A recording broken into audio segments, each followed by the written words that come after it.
السلام علیکم ورحمۃ اللہ۔ بسم اللہ الرحمن الرحیم۔ الحمد للہ وحدہ والصلاۃ والسلام علی من لا نبی بعدہ۔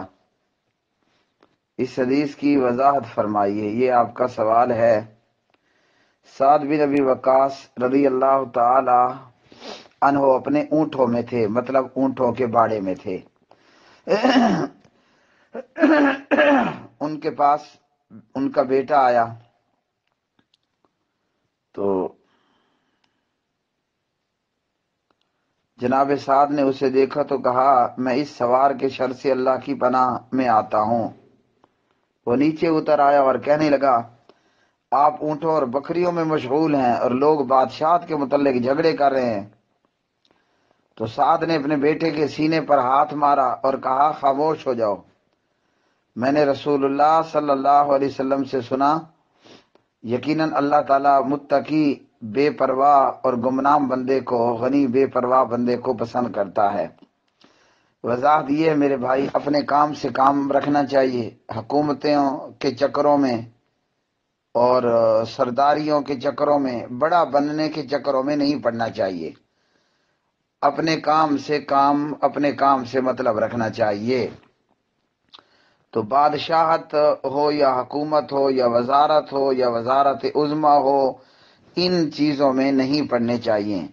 اللہ والے جو لوگ ہوتے ہیں، جو اللہ سے خاص تعلق رکھنے والے لوگ ہوتے ہیں، نمبر 1 تو یہ کہ وہ متقی ہوتے ہیں، یعنی جن کاموں سے اللہ نے منع کیا ان سے باز آتے ہیں، جن کے کرنے کا حکم کیا وہ کرتے ہیں، اللہ کا ڈر، اللہ کا خوف اختیار کیے رکھتے ہیں۔ غنی بے پرواہ وہ ہوتے ہیں کہ جو دنیاوی جو منصب ہیں، سرداریاں ہیں، وزارتیں ہیں، حکومتیں ہیں، بادشاہتیں ہیں، وہ ان چیزوں سے بے پرواہ ہوتے ہیں اور ہوتے بھی گمنام بندے ہیں، یعنی اپنے کام کی حد تک اپنے آپ کو مشغول رکھتے ہیں۔ گھر ہے، کھانا ہے، حلال کا پینا ہے، کمانا ہے، مسجد میں آگے نماز پڑھی، بس۔ تو زیادہ اپنے آپ کو اوپن کرنے اور بڑا بننے کی کوشش نہیں کرتے۔ تو صحابی رسول نے یہ نصیحت کی۔ اور کئی لوگوں کو خارش ہوتی ہے کہ انہیں بڑا بننے کا، انہیں امیر بننے کا، سردار بننے کا، بادشاہ بننے کا، وزیر بننے کا بڑا شوق ہوتا ہے۔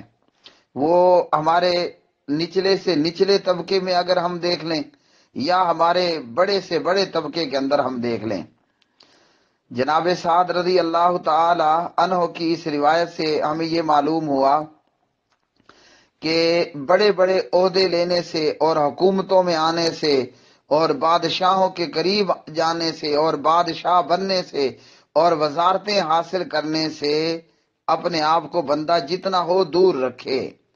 آج ہمارے ہاں اگر ہم سب سے نیچے بات کریں تو یہ اللہ کا گھر ہے، اللہ کی مسجدیں ہیں، یہاں بھی جناب لوگوں کو سرداریوں کی پڑی ہوتی ہیں۔ مسجد کس کام کے لیے تھی؟ آپ آئے نماز پڑھیں، آپ آئے آپ اعتکاف کریں، آپ آئے ہیں آپ یہاں پر قرآن پاک کی تلاوت کریں، ذکر و اذکار کریں اور چلتے بنیں۔ لیکن یہاں مسجدوں کے اندر بھی معاملہ کیا ہے کہ جناب ایک کہتا ہے میں امیر بنوں گا، دوسرا کہتا ہے میں امیر بنوں گا، یعنی مسجدوں کے اندر بھی سرداریوں اور حکومتوں اور چھینا چھپٹی کے حوالے سے مسلمان آپس میں گتھم گتھا رہتے ہیں۔ دیکھا گیا ہے کہ کئی ایک مساجد کے اندر صورتحال اتنی ابتر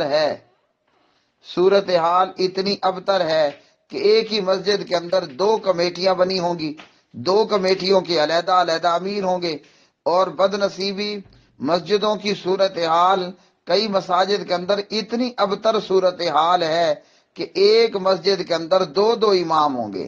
کیا مطلب یہ ہے کہ مسجد ایک ہے، نمازیں 2 مرتبہ ظہر کی جماعت ہوتی ہے، مسجد ایک ہے، خطبہ جمعہ 2 مختلف خطیب دیتے ہیں۔ تو یہ ہماری صورتحال۔ اس سے اگر آگے ہم جائیں بادشاہتوں اور حکومتوں کے حوالے سے، اگر ہم اپنے ملک کی بات کریں تو یہاں جمہوریت ہے، یہاں حکمران عوام سے ووٹ لیتا ہے اور وہ ووٹ لے کر آ کر وزارتیں جو ہے وہ سنبھالتا ہے، وہ وزیر بنتا ہے، وزیر بنایا جاتا ہے۔ اب چاہے ایک ناظم ہو یا ایک کونسلر ہو یا ملک کا وزیر اعظم ہو یا پارلیمنٹ کے اندر موجود وزیر ہو، کوئی ایم پی اے ہو، کوئی ایم این اے ہو وغیرہ، تو یہ صورتحال گتھم گتھا کی پورے ملک کے اندر موجود ہے۔ ایک وقت تھا ایک وقت تھا ایک وقت تھا کہ میاں محمد نواز شریف پاکستان کا وزیر اعظم تھا۔ عمران خان کو خواہش لگی کہ میں وزیر اعظم بنوں اور نواز شریف کی وزارت ختم کی جائے تاکہ میں ملک کی تقدیر بدل دوں۔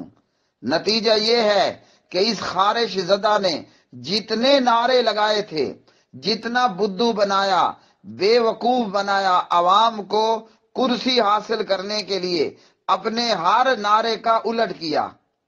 نتیجہ یہ ہے کہ آج مہنگائی بھی اپنے عروج پر ہے، حالانکہ دنیا کے اندر پٹرول کی قیمتیں انتہائی نیچے آ چکی ہیں۔ یہاں غربت بھی ہے، مہنگائی بھی ہے، بے روزگاری بھی ہے، بے امنی اور بد امنی بھی موجود ہے۔ صرف ایک بندے کو خواہش ہوئی کہ نہیں مجھے حکومت ملنی چاہیے، اسی طرح آج عمران خان حکمران ہے اور دوسرے لوگوں کو خواہش ہے کہ نہیں حکومت ہمارے پاس ہونی چاہیے۔ تو یہ کیا ہے؟ یہ وہی بات ہے کہ لوگ بادشاہتوں کے اندر مشغول ہیں، حجی سرداریاں اور حکومتیں لینے کے لیے عوام گتھم گتھا ہے، اور ملک اور قوم اور ملت کی صورتحال انتہائی ابتر ہے۔ پاکستان کے بعد اگر ہم اپنے پڑوسی اسلامی ملک افغانستان کی بات کریں تو یہاں جناب دنیا کا ایک عجوبہ ہے کہ یہاں اشرف غنی بھی صدر مملکت کا حلف اٹھا رہا ہے، اور اسی طرح عبداللہ بھی ایک ملک ہے اور ایک ملک میں دو صدر ہیں۔ آدھا گھنٹہ پہلے ایک صدر صاحب حلف اٹھاتے ہیں، اس کے آدھا گھنٹہ بعد ایک اور صدر صاحب حلف اٹھاتے ہیں۔ ملک ایک ہے، صدر دو ہیں، اشرف غنی، عبداللہ۔ تو یہ کیا ہے؟ یہ وہی بات ہے کہ لوگ جو ہیں وہ حکومتوں کے لیے لڑ رہے ہیں۔ اور جناب سعد بن ابی وقاص بڑے پیارے صحابی تھے، اور رضی اللہ تعالی عنہ بہت ساری نبی علیہ الصلوۃ والسلام کی احادیث کے روایت کرنے والے بھی ہیں، حدیث کے راوی بھی ہیں۔ جناب سعد رضی اللہ تعالی عنہ کی مختلف روایات کتب ستہ کے اندر اور اس کے علاوہ کی کتابوں میں موجود ہیں۔ حضرت سعد اپنے بیٹے کو آتا دیکھ کر سمجھ گئے کہ یہ کیا ارادے اور کیا سوچے لے کر آ رہا ہے، اس لیے پہلے کہہ دیا کہ میں اللہ کی پناہ طلب کرتا ہوں اس آنے والے سوار کے شر سے۔ وہ حضرت سعد کو بھی ابھارنے کے لیے آیا، حضرت سعد کو بھی کھڑا کرنے کے لیے آیا کہ جناب آپ بھی آئیے اور ان بکریوں اور اونٹوں کو چھوڑیے، آپ بھی بادشاہت اور حکومت کے لیے لڑائی جھگڑا کیجئے، کوشش کیجئے۔ لیکن سعد رضی اللہ تعالی عنہ نے کہا کہ میں اللہ کی پناہ چاہتا ہوں، مطلب ہمیں یہ بادشاہتیں اور یہ وزارتیں اور یہ مملکت نہیں چاہیے۔ کیوں کہ پیارے نبی علیہ الصلوۃ والسلام نے صحیح مسلم اور دیگر جگہوں پر یہ ارشاد فرمایا، کلکم راعٍ وکلکم مسئول عن رعیتہ، ہر بندہ مسئول ہے اور اس سے اس کی رعایا کے متعلق پوچھا جائے گا۔ اب ایک یہ ہے کہ مجھ سے میری ایک عدد بیوی 10 بچوں کے متعلق سوال ہو، اور ایک یہ ہے کہ مجھ سے پورے پاکستان کی 20-25 کروڑ عوام کے متعلق سوال ہو، تو کتنے سوال ہوں گے اور کتنے جوابات دینے ہوں گے، اور جنت جانے میں کتنی دیر لگ جائے گی۔ تو حضرات صحابہ اس چیز کو سمجھ گئے تھے، اس لیے وہ بادشاہت اور حکومت سے پیچھے رہتے۔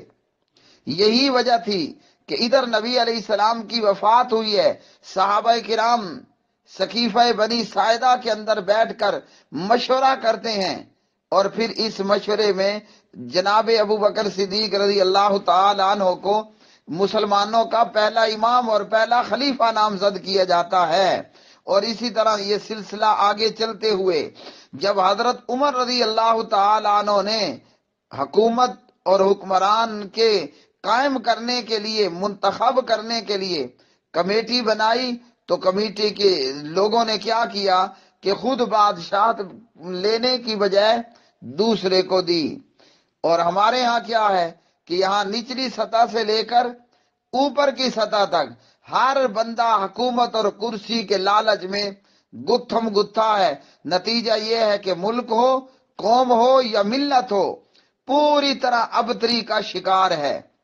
اور افغانستان کے بعد اگر آج ہم دیکھیں تو المملکہ العربیہ سعودیہ، یہاں پہلے بھی تاریخ یہ ہے، یہاں پہلے بھی تاریخ یہی رہی ہے کہ یہ جناب سعودین لوگ، عربین لوگ آپس کے اندر حکومت اور بادشاہت کے لیے گتھم گتھا ہے، حکومت اور بادشاہت کے لیے گتھم گتھا ہے۔